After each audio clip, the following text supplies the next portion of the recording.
Um estudo da Organização para a Cooperação e Desenvolvimento Econômico apontou que o custo das catástrofes naturais mais do que duplicou desde os anos 80. Entre 2020 e 2021, as catástrofes representaram cerca de 0,22% do produto interno bruto mundial, enquanto nos anos 80 e nas 2 décadas anteriores tinham representado no máximo 0,08%. Esse fenômeno está diretamente ligado às alterações climáticas. Ainda de acordo com o levantamento, as necessidades de investimento para a transição energética terão de quadruplicar em relação ao que é feito hoje para tentar alcançar o objetivo de limitar o aquecimento global em 1,5 grau Celsius. Quem comenta agora sobre esse trabalho de prevenção, quando a gente olha para esse cenário recente, quando nós olhamos para o Rio Grande do Sul, principalmente agora, nós vamos entrevistar um especialista em gestão de risco, que é o Gerardo Portela.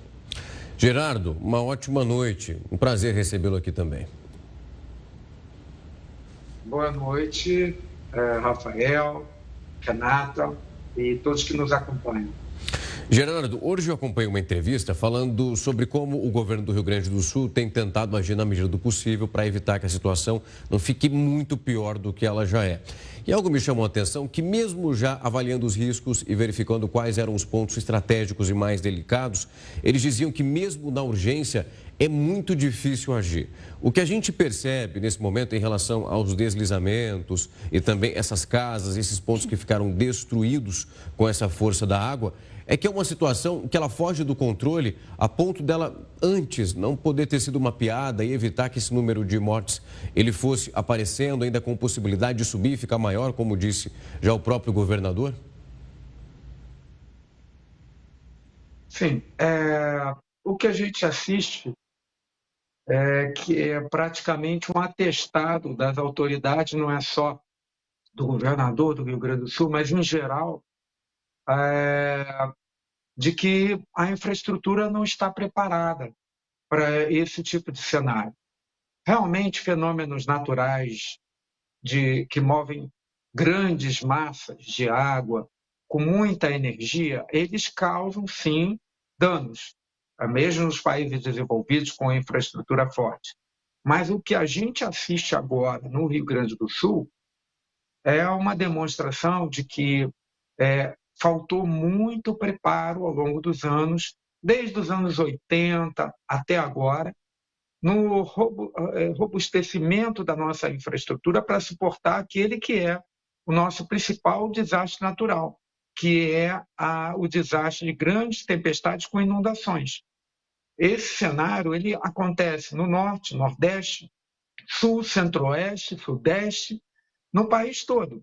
E nós não temos um plano de contingenciamento, nem na esfera federal, estadual e municipal, com alinhamento de medidas básicas, por exemplo, de controle do crescimento das cidades, sejam elas grandes cidades, como pequenas cidades e médias cidades. Robustecimento das vias, das estradas, das pontes, porque as chuvas vêm aumentando e aí tem a interferência do fenômeno de aquecimento global, mas isso não justifica, porque nós tivemos aí década de 80, 90, até chegarmos agora, no ano de 2024, e não adianta simplesmente querer responder a esses cenários sem uma preparação de anos de planejamento de crescimento da cidade, porque as cidades vão crescendo meio que por vocação natural, com um mínimo de orientação, e isso torna a cidade mais complexa, sejam as grandes cidades ou menores, e quando vem a grande tempestade, por elas estarem mais complexas, os danos são maiores, e dá a impressão que só a chuva aumentou. Não, a chuva aumentou, mas a cidade também aumentou sem criar redes de drenagem e robustecer as estruturas de pontes, de estradas, sem criar um plano de contingenciamento realmente. Não sejamos injustos, porque existem cidades, sim, no Brasil, que estão se preparando, criando esses planos, mas são exceções. Pouquíssimas cidades das maiores capitais do Brasil estão se preparando para isso. Agora, intervenção e controle da infraestrutura, do crescimento das cidades, isso aí praticamente nenhuma tem, e nem o governo federal oferece um plano de orientação para os estados, para as cidades. Gerardo, pegando o gancho aqui, você está falando de preparo, por exemplo, vamos olhar para fora.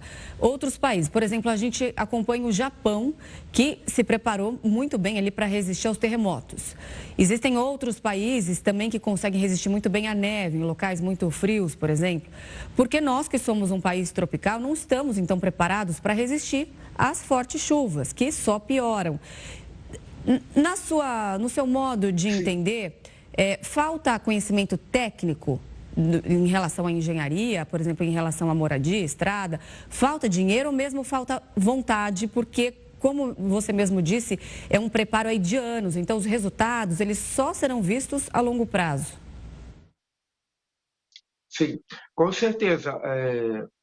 Realmente, Renata, não falta conhecimento técnico no Brasil. A engenharia do Brasil é bem desenvolvida. O problema que está faltando aí é talvez, nível de conhecimento técnico dos gestores públicos. Ou estão mal assessorados, mal orientados, ou não dão a devida atenção aos seus assessores e gestores. Porque observe que no Japão o terremoto é um fenômeno muito mais severo e o custo para poder se preparar para um terremoto é muito maior, e a solução lá já está bem encaminhada, como a gente tem visto, não só no Japão, mas Taiwan, e também outras cidades já se prepararam para inundações, como, por exemplo, em Singapura, né? Nós temos chuvas muito mais intensas do que no Rio de Janeiro, São Paulo, no Brasil, e o sistema de drenagem lá é totalmente eficiente.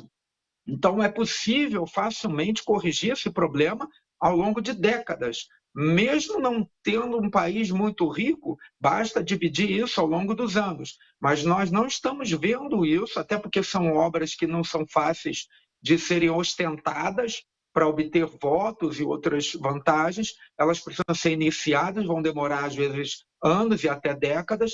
Então, infelizmente, por causa desse cenário complexo que envolve questões políticas, questão de vontade, questão de entendimento da sociedade, e não há falta de conhecimento técnico, mas há esses outros aspectos que impedem que a gente saia dessa situação que só piora. Num custo absurdo, né, Gerardo? Que são essas vidas toda vez que uma catástrofe como essa acaba acontecendo. Muito obrigado por vir aqui, conversar com a gente, olhar um pouco para essa atmosfera para que a gente consiga explicar para quem tem casa o que pode ser feito, o que deixou de ser feito e quais são os pontos que precisam ser repensados aqui no Brasil. Muito obrigado.